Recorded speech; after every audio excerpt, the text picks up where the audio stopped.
Okay, class. I'm just curious, does anyone have any questions at this point in time about what we covered so far? Any questions? Maybe you're not sure on something? Yeah, we'll start down the front. We'll just grab a microphone that way. The people at home will be able to hear the question.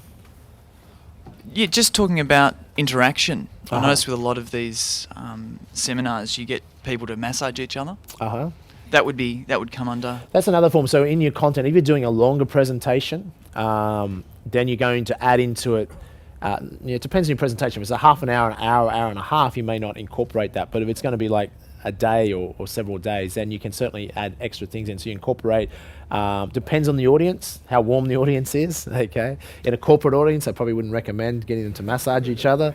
They might do the runner, but you can certainly do that. It just breaks it up. Also, what you're doing, getting people physically involved, and because people can only sit for so long. So one of the comments I often hear by people when they hear that my seminars might go for 4 days and some nights they finish at 1 a.m. Or later. How do you keep an audience enthralled and engaged for 4 days? When most people get bored after half an hour. But it's doing some of those processes, getting the physiology change, people moving the physiology, it awakens them up, they feel more refreshed, and then they can take in more information. So there's a method to the madness of doing that. In bigger seminars, what you can also incorporate is games and exercises. Because you've got more time, you can get that way. You can create team experiences. People can learn more by interaction, so you can add games and exercises to a presentation, especially if it's going to be a longer presentation for a day or 2 days, and that will break it up a lot and also makes it more interactive learning. So it's not just theory being taught from stage, it's people actually learning from some of those. So you do exercise and games that actually create lessons for people. And I'm sure if you Google, on Google you can find pretty much anything, but that you'd look up games for presentations or something like that, you'd be able to find a lot of different games that are done or exercise done in seminar formats that you could pick and choose and test whether that relates to the message that you want to get across to people. But yeah, no, it's a good question. You can do that. So it's another form of when you get people to turn to the person next to them and teach something, it's another way to expand on that breaking up the content. Yep. Question behind there? Yep. Jamie, in terms of, I know probably wouldn't happen to you, in that you have difficult audiences, or you can sense that. What are the sorts of things that you then do to break that pattern? Sure. Okay. So it's who else has the fear that you might get some hecklers or a difficult audience? Who has that fear? And that's a warranted fear that can happen. There's a few things you can do by doing this 10-step process, by challenging the audience, etc. You're taking control of the audience. So very rarely will it happen if you take control of it. It can happen though. So it depends on your audience. If you're talking to a cold audience and you don't pre-frame them well enough, and if you don't challenge them well enough, and you don't do the interaction, then it definitely can happen. It's very rarely happened to me, but I can remember many years ago when I was doing what I call cold audience, and doing a lot of introductory seminars and using mediums such as radio advertising, where for whatever reason that medium attracted people that some of them weren't really, I don't know why they were there, why they bothered coming. But generally, if you're talking on a topic and you're doing mass marketing for people to come into the general public, you are open to hecklers or people that may not, they may have an image of you that's not, you're the devil or something like this, or anti-materialistic people that think your God is money or something. There's people out there that might have all opposing views, but generally those people won't come to a seminar. Because negative people drives them nuts to be in a seminar that's a positive environment. They just can't handle it. But if they do, some may come with particular agendas. So I've only ever had a couple of experiences, and the people that caused trouble were sent there by individuals with deliberate agenda to cause trouble. Okay, so for most of you that won't happen. Okay, but that was easy to handle. Because if you're in charge of the audience, anyone that's foolish enough in the audience to think they can take on a speaker that knows how to control the audience, they just set themselves up for mass embarrassment. Because you can use the audience against them. So in this case, there's a couple of people stood up. I was teaching about property strategy, on how property statistically in Australia in the past have doubled every 7 to 10 years, saying that not all properties will, some areas won't, etc. And two people stood up in the second row with a book saying, that's not true, properties won't double in 10 years, etc. And like in the middle of the whole audience. And I thought that was interesting. So, but they had a clear agenda there. So they were there just to disrupt the seminar. And I said, well, as I said, not all properties will. I'm not here to. I'm just backing on statistics. It's what's happened in the past. You can do all your own research, but let me ask you a question. I said, first of all, can I make it clear? I don't need to be here. I'm volunteering my time to share very valuable information. And I'm only going to do that if I have commitment from people in the room that are actually committed to wanting to be here. Can I get a show of hands in the audience here? Who is actually committed and wants to learn more about these strategies? Put your hands up.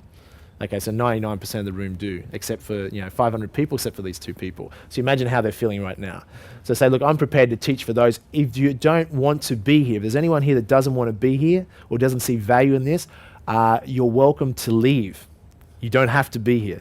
And actually, I think now might be a good time to leave if you're in that situation. So you're keeping rapport, you're being respectful, but you're putting pressure on them. I say, if you want to check out anything I'm saying, check out the facts, etc. I'm not here to. I'm just telling you how it is. Whether you like it or not, that's not my problem. Whether you do anything with it, that's your choice. I don't really care.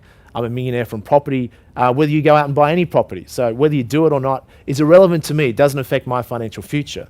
So you're just clarifying that. So once you're done, all you're doing is getting the audience recommitted again. So you're challenging, I'm prepared to dedicate my time for those who are willing to be committed and to putting the time in. And most of the audience will be like that.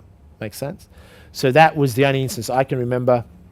But I think part of that, if you do these processes up front, you pre-frame the audience well, you've challenged the audience, you've done the interaction, you own the audience, then it's very likely to happen.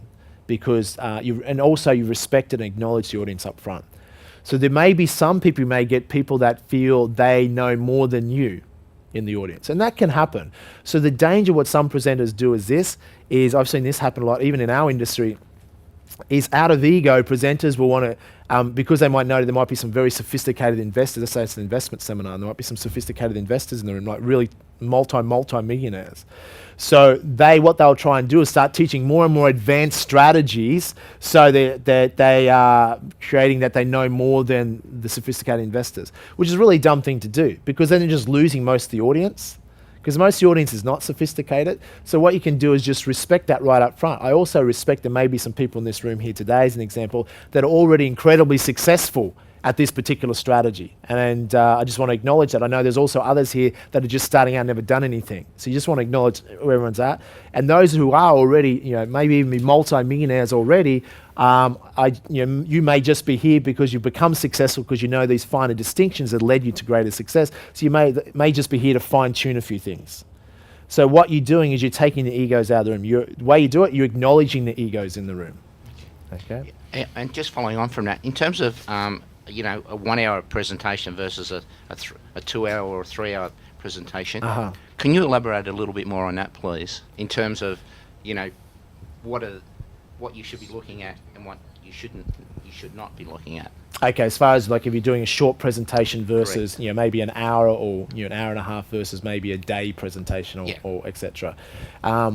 The main difference is what I talked about before. If you're doing a longer presentation, now you've got to take this into context. There are some presentations you may do, you're dealing to a warm audience. So if it's going to be a long presentation, like a day or two, it's generally people that are pre-committed to be there, and if you're the main presenter for that period of time, that would probably be a warm audience, or people that have come for a particular agenda, so they chose to be there or paid to be there, or if it's a corporate type presentation, they have been sent there by their boss, that's a different scenario. Corporates can be much more difficult, okay, because they don't want to be there. They're only there because they're told to go there, and they're the ones that will be, more difficult to deal with. But you can still deal with them anyhow. Okay, you just got to be a lot more in their face. Okay, politely, but a lot more in their face. So the main things you do. So if it's a dedicated seminar, let's say you're running a 2-day seminar, well, people are probably paid to be there or whatever the arrangement is, and so they're much more committed audience. In that case, you are going to add in exercises and games. You're going to put activities into it. You might do the massage breaks depending on the context. You're going to add more of that into it. You're going to break the day up. You might bring in guest speakers, etc. So it breaks it up. You're going to give those breaks. So that's going to be a different scenario. If you're doing a 30-minute presentation like to a group of investors or to a corporate environment, or like in the company you work for, or to sell a product that you're pitching, then that's a completely different context, because one, it may not be a cold audience, but you've got a much shorter outcome. So you have less time, so you have to be much more concise and go straight to what the outcome is much quicker. Okay, but otherwise, you still the same 10 steps though is still going to be in any presentation. So that part doesn't change. It's just you're going to, in a longer presentation, you expand it and you add in some exercise, you break it up, maybe some guest speakers and things like that. That's probably about the only difference, other than who's your audience. Yep. Another question? Yep. Yeah, Adam here. Hi, Adam. Just wondering how techniques that you use to remember your story and keep it flowing, so rather than referring to notes and just the professionalism. Yeah, sure. It's a very good question. And so this is what we're going to get into now as far as what should we do before your presentation. So that's 10 steps we've gone through is how to deliver a presentation. What you need to do is before that is create your presentation and be prepared. So what I do is two things. Now, jot this down. Obviously, there's PowerPoint. So a lazy man's presentation is PowerPoint. In other words, with PowerPoint, it's a fallback. So you'll see most presenters will use PowerPoint. I call it lazy because it's a lazy way to do it. I very rarely use PowerPoint. For a presentation, like I've only ever done this presentation once 4 years ago. So I'm using a bit more PowerPoint. Okay, because I just not saying, if you've done a seminar over and over again, it comes off the top of your head, you know what you're doing pretty much. Whether it's a brand new seminar like I did on Saturday, I use a bit more PowerPoint. But even then, I prefer not to use PowerPoint. I think it's much more engaging if you're free flowing. Okay, but PowerPoint you can use as part of it, and certainly when you're building a presentation, you're most likely going to be doing a PowerPoint. Okay, but that doesn't mean you have to rely on it completely. But that would be one way as a backup. As far as what I do outside of that, I also have my cheat notes. Okay, so my cheat notes will be, I will create a presentation this way. Everyone's different how you do it, but this is what I would do is basically like a PowerPoint. Sometimes I will do a PowerPoint that's for the audience, and I'll create a separate PowerPoint, which is my cheat notes, which is just for me. Okay, so, and sometimes you may have, if you're doing bigger seminars, you may have two monitors. One is your cheat notes, and one is what's on the screen, which might be the PowerPoint, or if you're using video camera, often you're projected on the screen and the AV operators will cross between what you're writing maybe on a flip chart and they'll cross back to the PowerPoint. Okay, so often I'll have two PowerPoints. So I'll create my cheat notes in a PowerPoint format, or I won't do it personally myself. But otherwise, when I'm creating a presentation, I will do this. So if I'm thinking a new presentation, I'll just get a piece of paper and I'll draw boxes on that piece of paper representing, each one represents a PowerPoint slide. And that's how I will do my cheat notes. So I might have 3 or 4 pages like that as an example. So, which is effectively a PowerPoint. So here I might have notes scribbled on here as an example, which is drawn in like a PowerPoint. Okay. So, and all it does for myself, as you're saying, Adam, like, you don't want to always be referring or reading, etc., is you're going back. I have this just as a backup. Not so much of a backup, but it reminds me of key points I do want to cover. So every time people are interacting, I can check that and go, okay, I want to make sure I cover this or don't forget that. So it's a way to help you not to forget things that you definitely want to cover. But it's different to you're doing a lecture and you're just reading, 20 pages of pre-scripted word by word. I mean, there's nothing worse than someone just standing up there reading that when they're not really into it. So they're triggers. In other words, they're triggers. So it also gives you peace of mind that you have your cheat notes to fall back on. So in case you, especially in the beginning, you freak out and it's like, I've run out of things to say, I can't remember what to say, you can refer back to your cheat notes. And that's why a PowerPoint is a lazy man's way to do a presentation, because worst case, you can just start reading the presentation. So it's like a backup, a safety net. Making sense?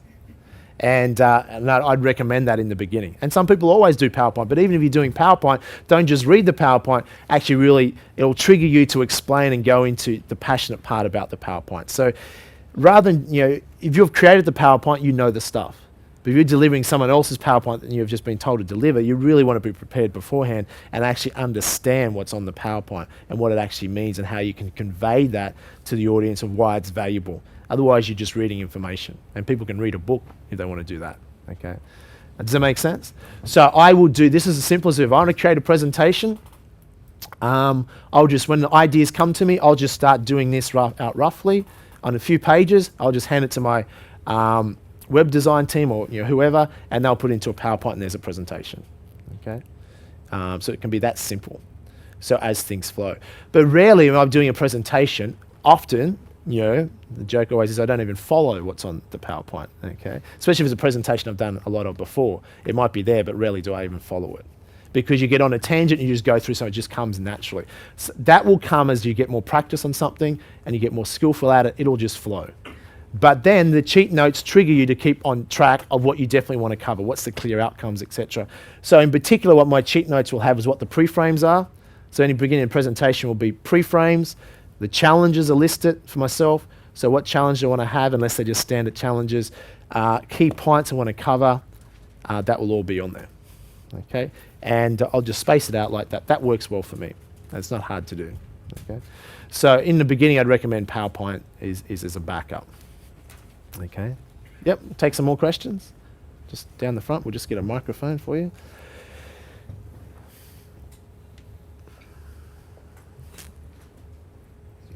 Hi Jamie, Steve here. Hi Steve. Jamie, stage presence and how you hold yourself on stage, Yep. how you visualise or talk or have visual contact with people. What's the tricks there, or what do you recommend there? Sure, okay, so what you can jot down is a very good question. So you probably heard this before, so jot this down, that as far as what is communication, only 7% of communication is actually words. Only 7%. So you can see why if someone's just doing a lecture and just reading a scripted material, it's not effective communication because words are only 7%. There's no passion in it. There's no really conveying why they should listen, what's the benefit of this. So it's just words. 38% is actually tonality. 38% of communication is actually tonality. So if I give you an example of this, might be if I said, I love you, versus if I said, I love you. Same words. Is there a different communication? Okay. Different tonality, different communication. Okay. So words are only 7%, so that's what I understand that. The biggest factor is what you're saying is stage presence, is from this. It's 55% is physiology. Okay, physiology. In other words, your physiology, how you hold yourself, the emotional state that you're in. And this is critical. Because your emotional state sets the state for the audience. Okay? And this is the probably, it is 55% of communication. So just by what state you're in, if you're in a relaxed state, you'll induce the audience into a relaxed state. If you're in an uptight, nervous state, you make the audience nervous. Okay? So you jot this down, what you are is a state inducer. So before a presentation, now of course once you get unconscious competent, then you can just be in a natural state. For instance, in the beginning, for many years, I'd get nervous before a presentation, I'd have to prepare, and I think you always want a little bit of nerves, unless you do so much of it, it doesn't matter. But that creates, sometimes that's handy, it changes your state, it makes you alert, because if you to be too blasé in the beginning when you're not good at something, you'll become complacent, and then you can stuff up because you're being too complacent. So you always want to be properly prepared. But for me, because I've done this so often, I can just walk in with zero preparation and just step up on stage and talk about unlimited topics. But that's because I have a set structure and I have so many things that I can talk about. And so that can just flow. And that means, so my natural state is that I could deliver presentations effectively in just any state, okay, any natural state. But until you get to that point, you'll find if some topics right now, you could do that in your natural state without any training. Because if you're passionate about something, you'll just flow. But if it's something you're going to say, you've got to present on something that you haven't done before or done often, all of a sudden, it becomes a little bit more difficult. Okay, so that's where preparation, having a PowerPoint backs all that up. So some of you, if you're doing a presentation that you're passionate about, something you love, it's going to be 10 times easier. But when you're doing something for the first time, you've got to develop those skills and get practice at it. Okay, so what you want to do is jot this down. Now, some of you have attended 21st Century, done the 4-day or on the home study. I talk about the triad, what determines your emotional state. And one is your physiology. So how you feel at any given time is your physiology. So what I would do is before a presentation, you want to put yourself in a certain state. Okay? The more natural you get, the more relaxed state you'll be. But you want your state at a hyper state to the audience. Because if you're going into a cold room, there's two things what will happen.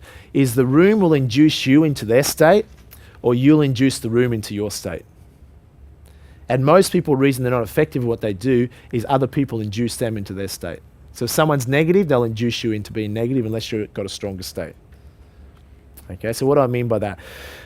You look at Michael Jackson when he was good at what he was doing. Okay, and back in his heydays when everyone loved him for his music, etc.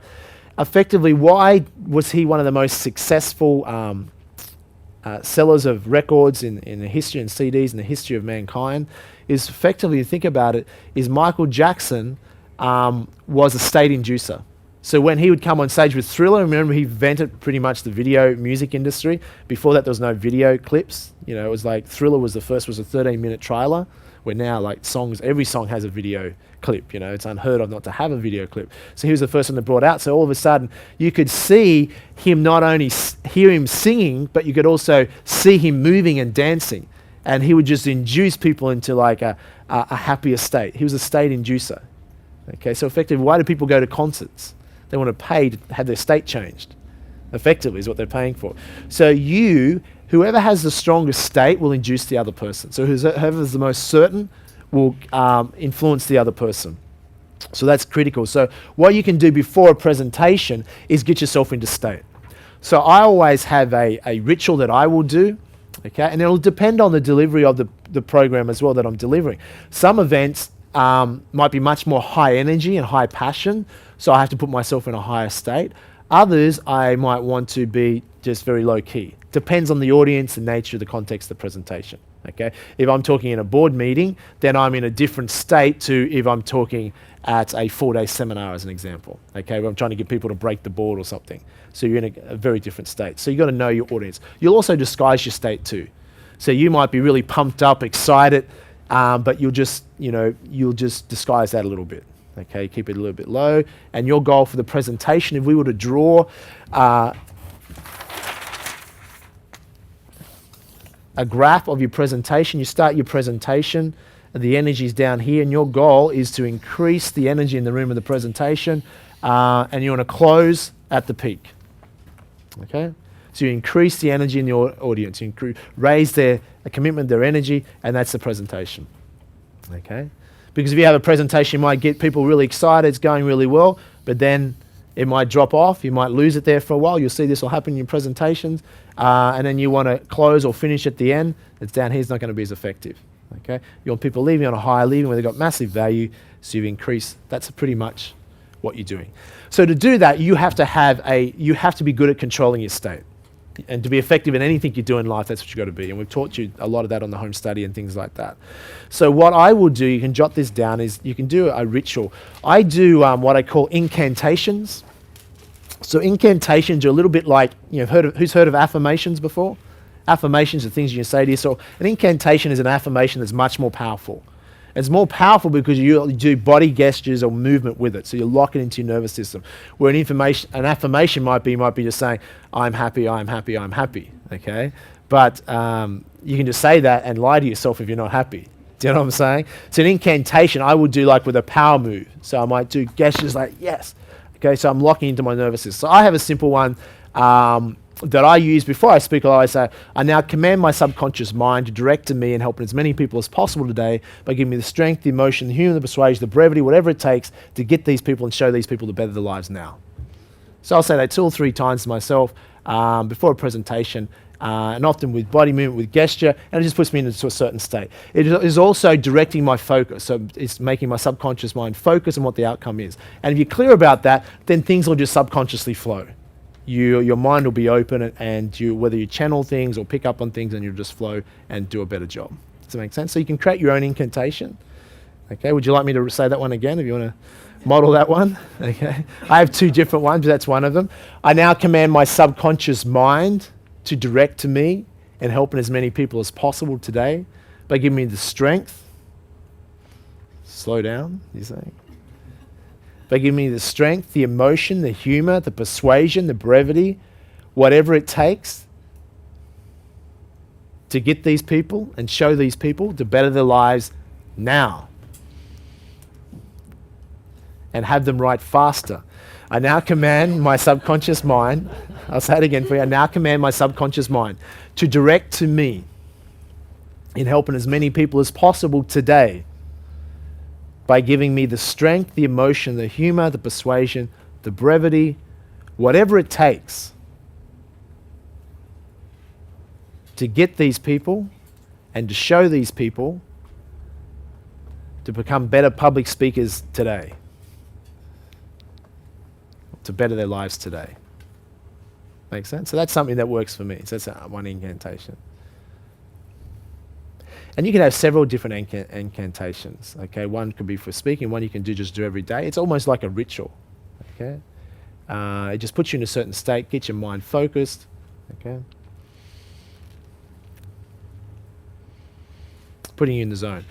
So it depends on your audience, but you want to get yourself into a certain state. Another way you can get yourself into a peak state is obviously, who's been to a 4-day event? 21st century. You know, when we do the power moves and things like that, so you can do that, your power move. Another way is just do some exercise. So what I have is a mini trampoline. So my homes and where I live at times, I have a mini trampoline. It's good exercise for bouncing up and down on. You should do that any day, part of your life. It's very healthy for you. Okay, but also sometimes I'll do that. They'll bounce up and down. Just get your body into exercise. When you notice when you're exercising, you feel a certain state. You feel more stronger, more confident. Or push-ups. I'll often, before I do a presentation, I will do push-ups. It just awakens my body up. I'm getting focused. It's making me, that sometimes when you exercise, you're breathing a lot more. You just feel stronger and more confident, and it just wakes you up. It's like a way to get you into state. Okay, that'll just change your state as well, because sometimes you ever woke up out of bed, you're not feeling very well, you feel tired, etc. Not a good state to be in. You've got to change your state. So that's just something you should be able to do anyhow before you do, even going to work or whatever. But you're just doing something simple. So remember that you got to do a presentation, jump down, do 10 push-ups. Okay, it'll just do some stretching, etc. It just wakes you up. It alerts you. So physiology, remember, is 55%. It is. Everything, really, that's all you control. Your state will come across. Okay, that'll affect people. The other part to changing your state is what you focus on. So this is important. If you focus on, and your mind is going, I'm going to freeze what I'm going to say, I'm going to freak out, I'm going to be embarrassed, and people will hate it, and I'll never ever do it again.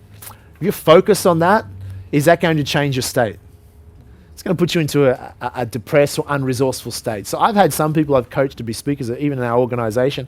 I can remember one of our property speakers, the first time we threw him in the deep end, he was on stage, and when he finished his presentation, he walked off stage, and he said, he nearly was going to do this. He said, I was walking off stage, walking out of the room, and never ever coming back. He's just going to leave. Because it's like, his first presentation, he wasn't happy with it, and people always make it hard for themselves. He said that's what he's going to do, but he didn't quit, and did the second presentation, third. Now he loves it. He's addicted to it. He wants to just speak all the time. Can't shut him up, and he loves it. So now he links massive pleasure to being a speaker, where that first time it was that make or break, where that pain, pleasure, will I do this ever again? It's a terrifying experience, etc. But sometimes you have to go through that. Okay. Don't expect every presentation is going to be great. It's like anything. You're becoming a professional at it. You might have to deal with one or two pretty shocking presentations. Okay. So what I'd suggest is this: is in share trading, you paper trade. Is that true? So you can effectively paper trade as a public speaker. So what you should do, the best way to coach yourself, you're applying these things, is also to watch yourself. So practice some presentations with no one around if you want. And just have yourself videoed. So just practice doing a presentation in front of a video. Then you can watch the video of yourself. Don't be too harsh of a critic, but by watching yourself as if you're one of the audience, you'll naturally start picking up things and go, next time I'm going to do this differently. Okay. So for instance, in many presentations, you'll speak faster than normal. Okay, because people can take in information quicker than normal. So normally you speak at a certain pace. Often a good idea in presentations is to speak slightly faster than normal, not too fast. Okay, but speaking fast actually subconsciously is a sign of intelligence. People think someone that speaks fast is more intelligent. I don't know that's why that is, but the reason you'd speak faster is that people can take in information. If you're just talking at normal pace, it's often too slow for people. By talking faster, it'll raise the energy in the room. Okay, that should be okay for women as well. Is that true? You know how to speak fast. So increase the speed at which you speak at, just slightly. Okay, because that'll create more excitement. When someone's excited, they're speaking fast. Is that true? So that'll increase the tempo. But you can increase that and decrease that, so you can change that throughout the presentation. Okay, they're just the additional distinctions that you can use. Okay, so what we focused on is important. So if you're focused on delivering massive value and you have the posture, the frame of reference that what I have to say is really invaluable, you know, the benefit of that, people are going to get a lot out of that, and you're focused on that, and that's your frame of reference, then you're unattached. And that's the way you want to be. You go into a room where you're unattached, you're not attached with it, you know what you got to say is valuable, you're going to impart that, you're willing to give 110%, you have certainty from there. The certainty comes from within. You're not worried about what other people say. Okay? So that fear disappears. Okay? And becomes much easier. But you always want an element of some little bit of nervousness, because it keeps you on your toes. It gets you on your toes. Otherwise, you get too complacent. So focus is critical. The third thing is what affects your state is your language patterns.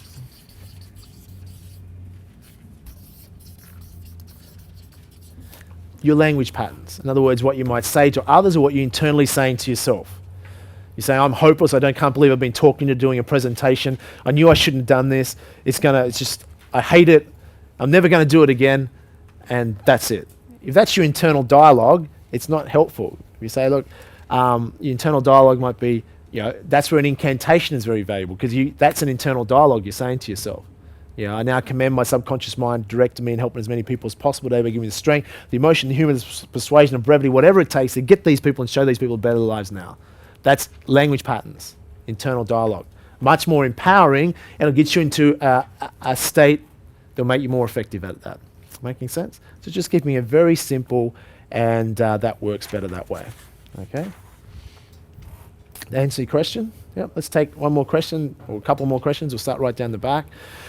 So all these things add up. So what you're doing here, this is before the presentation. You've got your syntax for the presentation. This is before. So you've got your cheat notes. So you always have your cheat notes as backup. You have your PowerPoint, which you may be displaying to the audience. You've got yourself in state. You've done your incantations at the beginning of the day. You're passionate about what you're going to share. Your cheat notes have your pre-frames already. So what I would rehearse beforehand is my pre-frames and challenge. So I'm just mentally going over that. Or I mentally rehearse. So I usually, before a seminar, while I'm sleeping during the night, things will come to me what I need to say the next day. So whether it's channeling or just coming to me, every seminar will be slightly different, but things will just come to me what I need to say. Okay? And then when you're writing the zone, and as I was talking about where you start to mind read in an audience, you will start to pick up on energies and things that are meant to say to relate to a particular person. Okay, so that you'll start to be more, and we all have that ability, intuitive ability as humans, but most of us, we're not open to it. We're not in tune with it. Okay. Question? Hi, Jamie. Hi. My question is regards to the beginning, the acknowledgement, pre-framing, and you mentioned that you could either do a 3 to 5 minute session, or you could do a 30 to 40 minute session, which is what you do. What are the advantages of doing it for 30 to 40 versus the 3 to the 5 minutes? Yeah, it's a good question. Now, it depends on the presentation. Like this morning, in this presentation, I think I went to an interaction in probably 5 to 10 minutes. Okay, there's probably no more advantage in the beginning. You do it shorter, because you're going into, because you're not always, it's something new. You want to get the audience, the ice broken within, say, sooner the better. So the first 5 minutes, you can get through the pre-frames, the challenge, you acknowledge people, and then get people to talk to each other as quickly as possible. In the beginning, that's what I'd recommend. So do it shorter. That would be the advantage in the beginning. The advantage of being longer, it depends on the seminar. So a longer one might be if it's a 2 or 3 or 4 day seminar, then you'll tend to go a longer, because the audience is already pre-committed, generally there for a reason.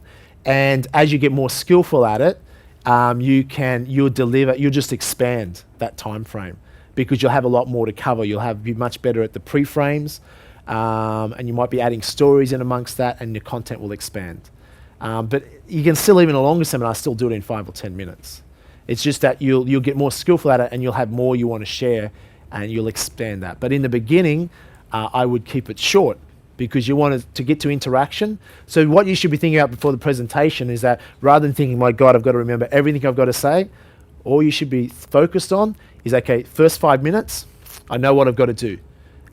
Introduce myself. Someone's introduced you, then you get up and say your name, etc. Fairly basic. Acknowledge respect. You've already worked out what you acknowledge and respect about the audience sincerely, and you share that with them. The pre-frames, you'd memorize those off the top of your head. Or what you can do is have on your stage, or have the actual notes on the floor, taped to the floor. Or if you've got a monitor, you can actually have it there listed for you. So you can actually, if you forget, you can see what the pre-frame is. You have three or four pre-frames, say. But you would already know these. You're mentally rehearsing these.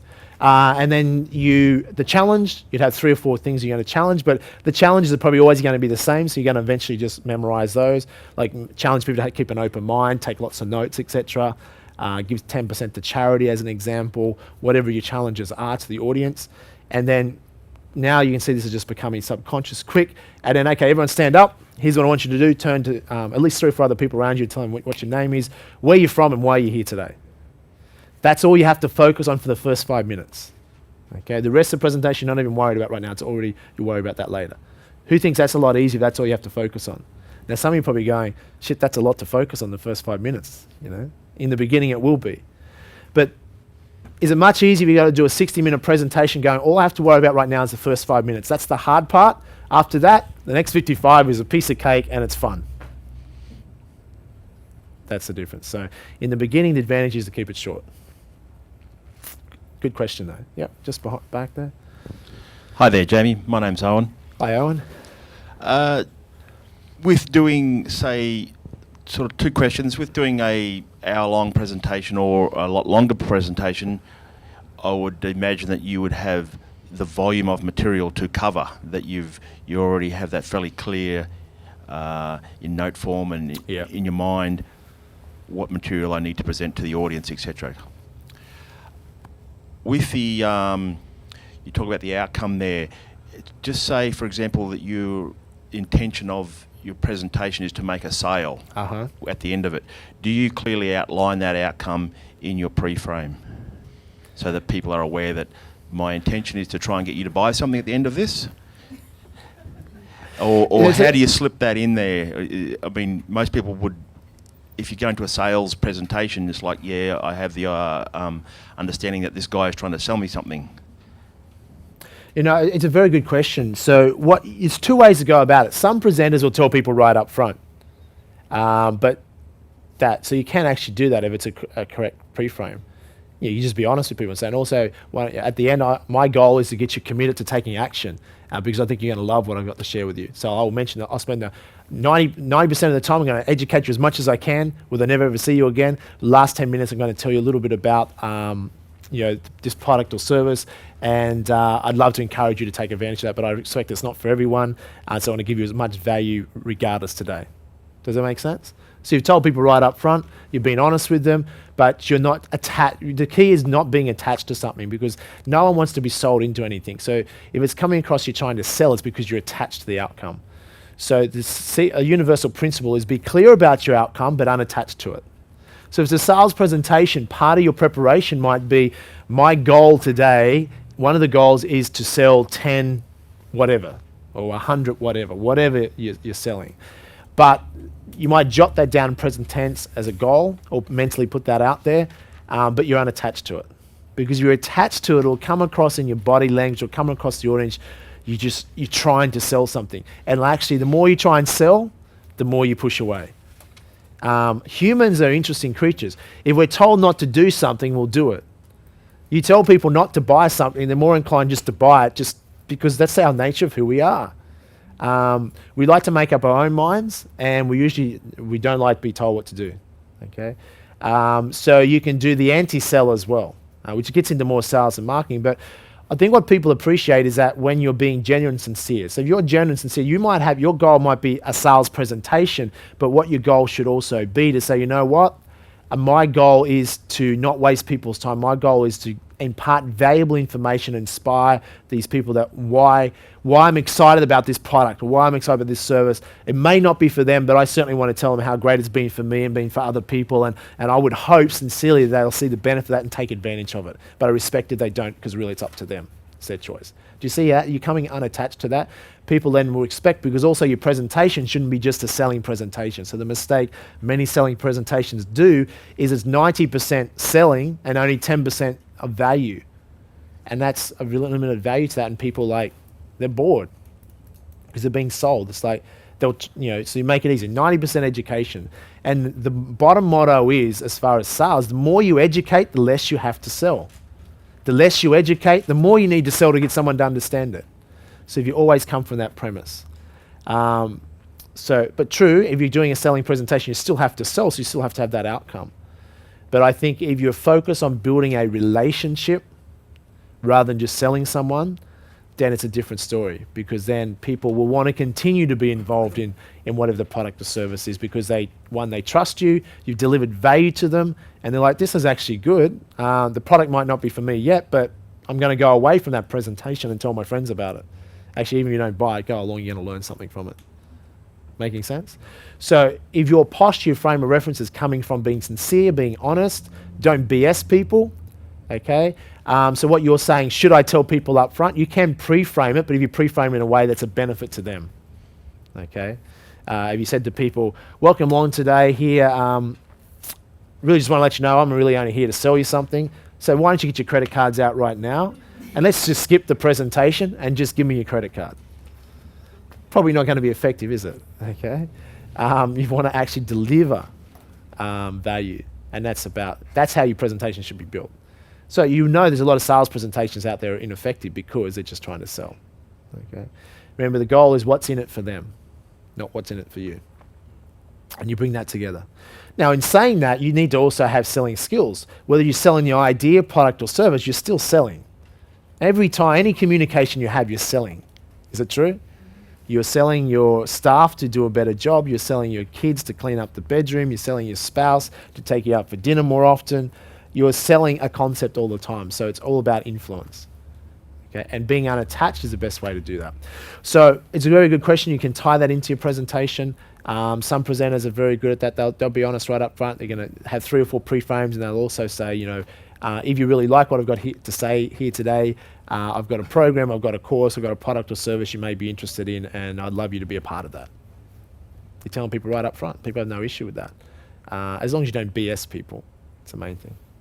Okay. Yep, down the front. Who's getting value out of the questions? Who's learning from this? Yep. Hi, thanks for so far. You're welcome. The question would be about what distinctions do you see between a room where you're the outsider and they all know each other already, like it's a corporation or it's a community group, as opposed in terms of the interactions and what you'd ask them to do? Yeah, very good question. It's going to depend on the context. So if it's your seminar or your presentation, then it's much easier because it's a warm audience or there's a relationship built. So that's going to be the easiest presentation. If you're being invited in as a speaker to speak to an audience, the audience knows each other, they don't know you, then that can be a much more difficult environment. So what you need to do is you need to know your audience. So before you create any presentation or tailor the presentation, you need to know the audience. In other words, know who they are and what they want.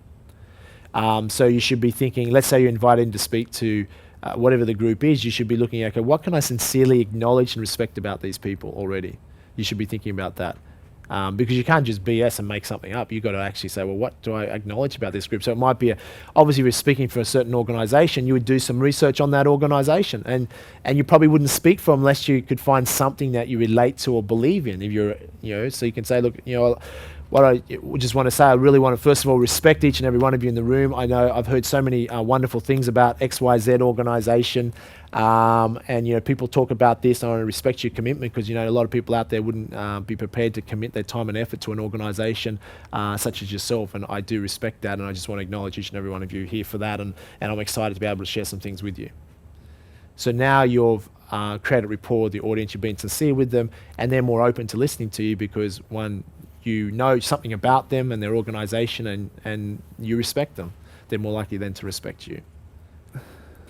So when they already know each other, and you're aware of that, what sort of thing would you use as the icebreaker rather than introduce yourself to 2 or 3 people and share something personal? Yeah, sometimes there's a presentation where they've already been introduced to each other, so you mightn't be able to use that. So you might just use something quicker. It might be something, but you still would use icebreakers as far as, turn to the person next to you and just share what I just taught with you. Okay, or you can do other different icebreakers. Put your, there's a whole range of different ones some speakers use. Put your hand up, turn your hand around. Here's what I want you to do: pat yourself on the back. Okay, acknowledge. That's another form of acknowledgement, etc. There's a whole range of different things that you can do there. You might just do something simpler. And so you might pre-frame them, challenge them, and say, quickly turn the person next to you. You might get them stand up. Here, I just want to quickly turn the person next to you. Just tell them, what would you like to learn in the next 60 minutes? Okay. What are you open to those sort of things? So whatever it is, you can create those different pre-frames. So the context will be different. It might be a harder audience, but you should be, you would be MC'd, so the MC should give you credibility. They should tell the audience why you're there, why you've been invited there, what you're going to share with them. So if that's a good MC that's introduced you well, then the audience will probably want to listen to what you have to say. Then you're going to establish your credibility quickly as well. You acknowledge, respect them. Then that's where the pre-frames come in. You can have a cold audience that doesn't really want to listen to you, but you do a good pre-frame, you'll have their interest. So you've thought about your pre-frames before you're there anyhow, so you know what they are. Okay, so 2 or 3 good pre-frames. You tell them right up front why they should listen to you. And you say, look, I've got a lot I want to share, but I only have a short time with you, so I want to give you as much as I can, but here's what I need from you. I know you've had a really big day, you've learned from so many amazing speakers today, and it's late at night. However, I want to challenge you to go to the next level. I believe sincerely that if you're open-minded and you're absolutely committed and want to learn more in the next 60 minutes, you can learn an idea or two that could potentially transform your life. Or even only improves on a small scale. Is that worth it? So you challenge them pre-frame. All of a sudden, they're like, yeah, okay. So you told them what they're going to get, and then you've asked them, this is what I need from you to be able to help you get what the outcome is. Okay? Is it making sense? Yeah? Hi, Yep. Jamie. How do you maintain regular contact with the audience so that you don't lose them or such as things like that? Thanks. Yeah, how do you keep the audience enthralled or engaged and things like that? So the simplest way to do that is, one, if you're passionate about something and explaining that, people will respond to that. You've pre-framed them well, they're open to want to listen. You've challenged them, you've acknowledged them, so you'll set the platform for people to listen. Then to maintain that is what you do. The most effective thing is what we talked about, is that continued interaction. Teach for 20, 30 minutes, then get them, here, why don't you turn to the person next to you, okay? Or break into groups of 3 or 4, okay, and share amongst each other, whatever you want to do. But the easiest way, turn the person next to you and just teach one person, person A and person B. Person B will go first. You teach what you've just learnt in the last 20 minutes. Okay. Then person A goes second, you teach what you've just learnt. Then I'll open up for questions. Or you might say, I'm going to do questions at the end. If it's a short presentation, you probably keep the questions to the end. In some presentations, you won't do any questions. You can say, we don't have time for questions, but here's what I'm going to do. I'm going to stick around at the end of the presentation. Feel free to come speak to me at the back of the room. I'll be happy to answer questions one-on-one. So, and that way you control it. Because what will happen in some of your audiences, people put their hands up throughout the thing and they'll want to ask a question. Don't just take a question. Otherwise, then everyone will do that, and then your presentation is going to be continually interrupted. Just acknowledge them, say, I know some of you got some questions. What I'm going to do is, here, I want you to turn to the person next to you, teach this, and then I'll take some questions. Or I'm going to take some questions right at the end, or we're not going to have time for questions today. Come see me at the end. I'll stick around as long as I can and answer one-on-one. People respect that. Okay, especially when you're an amateur speaker, you don't want people interrupting you with your questions, because you'll lose the power. So that's the way you handle that. Okay. So that interaction, these distinctions are critical little things. You miss one of them, and you'll look at your feedback, and you'll come back and go, all I want you to do is come back to these 10 steps. And when you do a presentation, coach yourself, come back and go, aha, I did this, this, and this, well done, that worked well. I forgot the interaction. I had the audience, but then I tried to give them an hour's worth of information and knowledge without breaking it up every 15, 20, 30 minutes. And I just missed that simple interaction. Then you'll go back next time, you'll do that. And then it'll become a habit, and you become unconscious, competent at delivering. And then you'll be a famous speaker around the world, and we'll hear from you, and we may hire you at 21st Century. Making sense? Any other questions?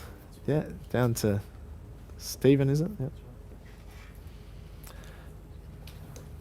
Jamie, this is more an observation than a question, but imagine if teachers learnt this and every hour of education you had as a student, the class was approached like this, and how much more enjoyable education would be.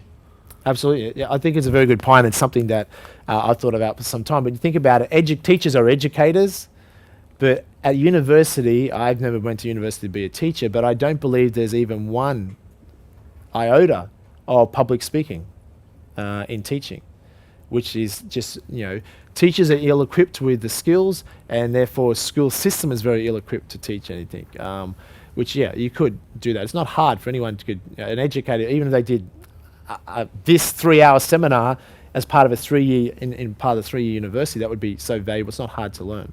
Certainly. They are educators, but they're not trained to educate. And that's why school is a very ineffective way for people to learn. And as a result, many people leave school feeling they have a negative anchor to learning. When real learning usually begins when you leave school. I think it's such a waste, 12 years at school. People could be empowered so much more. And obviously that's been my mission for many years, is to try and change that. And bit by bit, the culture is changing. People are demanding more out of education, but it's a very slow process.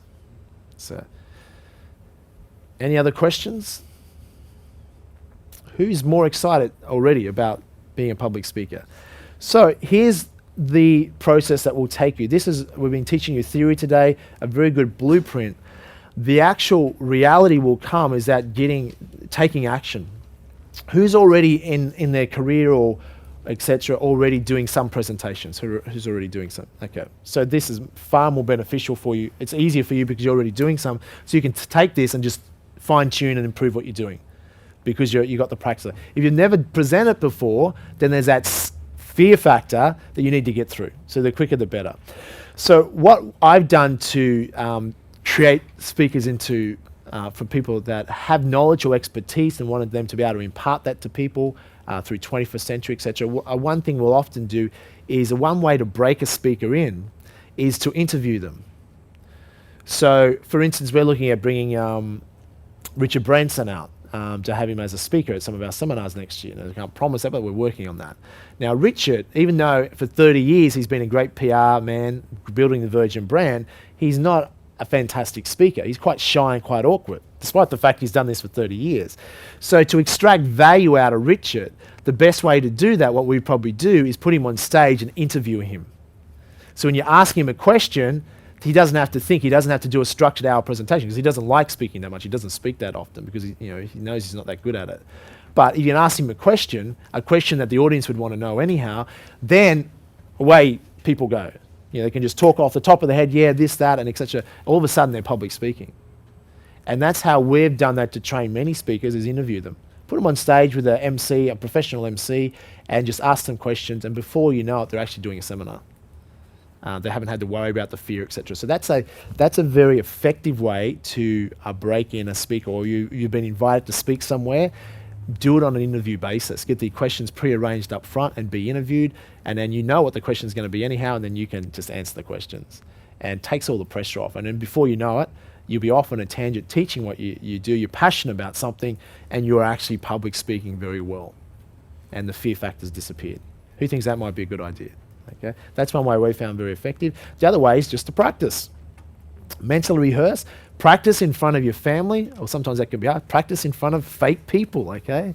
Put some pillows up there on the lounge, etc. Put some faces on them and speak to them. See if you can inspire them. If you inspire a lounge or a pillow, then you've got a future. So, to make sense, so it's all about practice. So certainly mentally creating a presentation and going through these 10 steps, incorporating that into your presentation, and then practicing going through it, all of a sudden it's like, much easier. And then once you've got the system, away you go. Once you've learned something, it's yours forever. And the more you practice, the better you'll get. We're looking at creating a program. I'll mention this to you now. If it's of some interest to you, just put an expression of interest in. I don't want you enrolling into this yet because we haven't decided when and if we will do it. But we are looking at creating a 21st century speaking school, which will be a 3-day program we'd look at doing next year. Subject to how many people want to actually participate in that. The difference to today would obviously be today, but in more depth.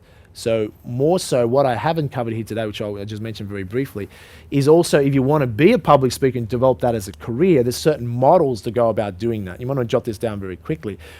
One model is, if you're a public speaker, is they get paid, you can become a keynote speaker. Keynote speakers get paid maybe $5,000, $10,000 upwards for speaking for an hour, hour and a half, 2 hours, etc.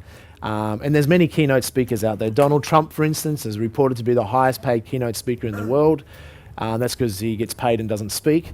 Okay, just kidding. So he gets paid like $1.5 million to speak for 90 minutes. Okay, so people can get paid a large amount of money. Bill Clinton gets paid a large amount of money to speak.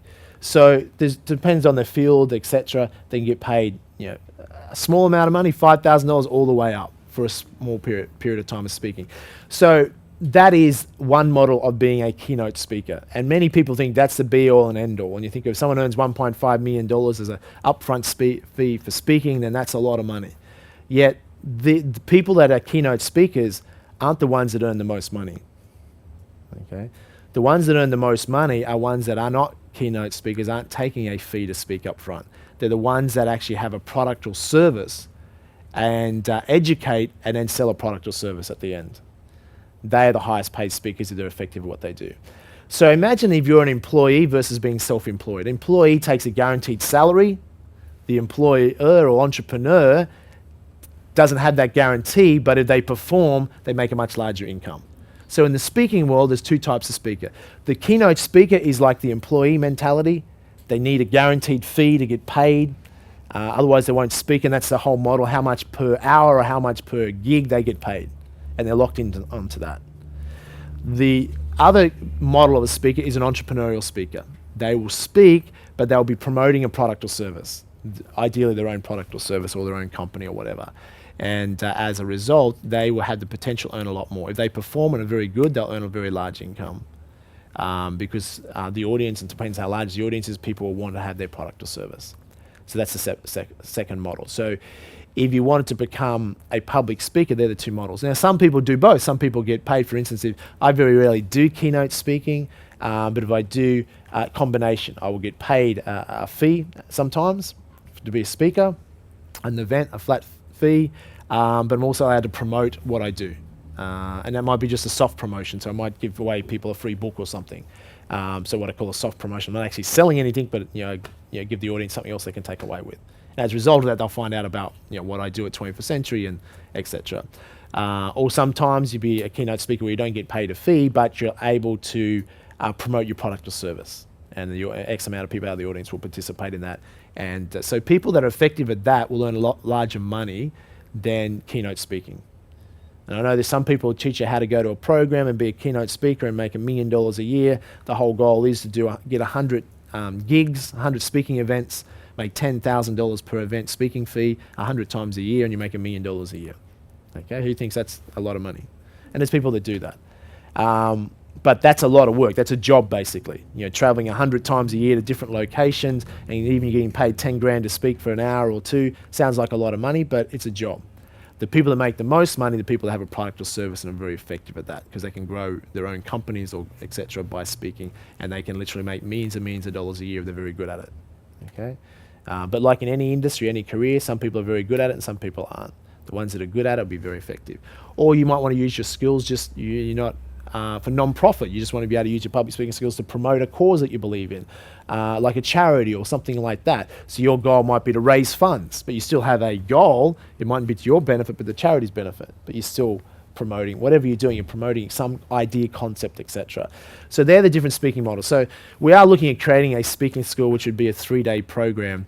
But it's going into more the model of that you would choose and helping people that want to create a product or service. Or some people have an idea of product or service and how to create that, how to market that, how to package that, and how to develop a career around promoting that and doing that in detail. Then obviously at 21st Century, we're always recruiting speakers. We recruit speakers from around the world, or we also develop speakers. Many of the speakers you've seen at 21st Century have been, they were 21st Century members. and they would develop into speakers. People like Jenny Amato, for instance, was a 21st century member, and she was developed into a speaker. Mark Rolton was a friend of mine that had been very successful in property options. And I said, look, you know what? A lot of people would love to know how you do what you do.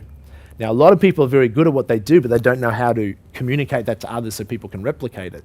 There's many millionaires and billionaires in this country that are very good at what they do, but they wouldn't have a hope in hell at teaching anyone else, because consciously they don't know how they do what they do. They just do it, and it just happens. And but they have to break that down, and there's a system behind that, and put it into a system that other people can go 1 through to 10 step and follow this, and they can replicate the success. So Mark Walton was someone that we developed and made into a public speaker. Andrew Dimitri, some of you know Andrew Dimitri, he was a 21st century member, and he evolved a particular trading strategy. And then we're able to get him to impart that. And the same process was like to interview him and share the knowledge, and eventually he could do it himself. So often some of the best speakers are not natural public speakers or not trained, so, you know, in a formal sense. They're just people that are passionate about what they do, and they share that. And that comes through, and that's what people want. And they have a certain structure that can fine-tune and improve that. Okay?